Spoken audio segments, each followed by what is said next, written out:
आप लोगों ने जन्माष्टमी बहुत अच्छे से मनाई होगी। आप लोगों को बहुत-बहुत बधाई जन्माष्टमी की। और जन्माष्टमी के उपलक्ष्य में मैं आप लोगों के साथ कुछ शेयर करना चाहती हूँ।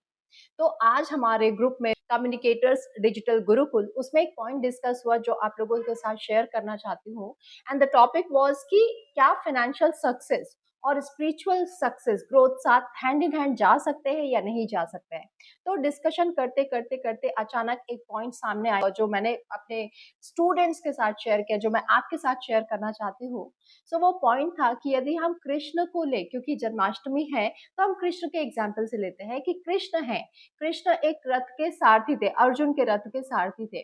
सो यदि कृष्ण को हम अपना माइंड माने, ओके, और यदि रथ को हम अपना शरीर माने, और जो घोड़े कृष्ण के रथ में जो घोड़े थे उनको हम अपने अवगुण या विकृतियां या गुण माने, तो इस तरीके से हमारा माइंड जो है वो हर तरीके से काम कर सकता है इन अ राइट मैनर, ओके। और जो हमारा शरीर है वो एक साधन के समान है जिसको हम यूज कर सकते हैं किसी भी काम को लगाने के लिए।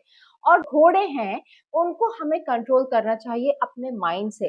तो जिस तरह से कृष्ण को पता होता है कि किस घोड़े को कब लगाम देनी है, किस घोड़े को कब खुला छूटना है, ठीक वैसे ही हमें पता होना चाहिए कि हमें किस गुण को छूट देनी है और किस अवगुण को लगाम लगानी है।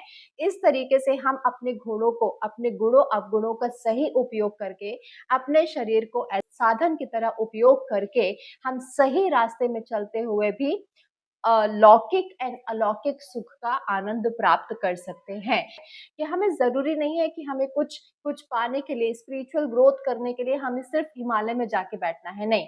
आप घर पे रहते हुए, गृहस्थी पे रहते हुए, फाइनेंशियल सक्सेस को लेते हुए आप डेफिनिटली सक्सेसफुली स्पिरिचुअली ग्रोथ कर सकते हैं। And spiritual growth is more of your inner values, and financial success is achieving success in outer world. So inner world outer world में डेफिनेटली बैलेंस हो सकता है। Now it's up to you, किस घोड़े को कंट्रोल करना है और किस घोड़े को खुला छोड़ना है, राइट। तो जैसे हमारे सामने एक एग्जाम्पल था विजय माल्या, जैसे हमारे सामने एग्जाम्पल थे रतन टाटा। अब किस घोड़ों को लगाम देके आपको क्या बनना है, ये हमारे ऊपर है। यदि आप इस बात से रिलेट कर पा रहे हैं या इस बात को आप समझ पा रहे हैं, प्लीज अपने व्यूज शेयर करिए बिलो इन कमेंट बॉक्स।